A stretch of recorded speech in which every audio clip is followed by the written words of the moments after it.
বলছি, এবার না বলতে শিখুন। না, আপনার জন্য নয়, আপনার বিপরীতে থাকা মানুষটির জন্য না বলুন। আপনি যে কাজটি করতে পারছেন না, আপনি যেটা দিতে পারবেন না, সরাসরি না বলুন। ভাবছেন মুখের ওপর কিভাবে না বলবো? ভাবছেন বিপরীতে থাকা মানুষটি কষ্ট পেতে পারে?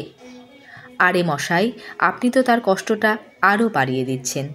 তাকে মিথ্যে আশার আশ্রয়ে বাঁচতে হচ্ছে। কিছুদিন কিছু প্রাপ্তির আশায় স্বপ্ন দেখতে হচ্ছে।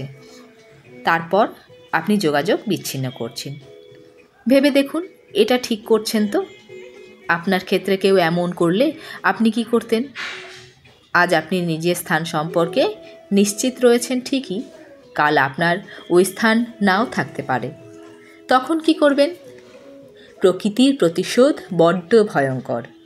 কাউকে মিথ্যে আশায় না রেখে, যেটা আপনার পক্ষে সম্ভব নয়, সেটাতে সরাসরি না বলুন।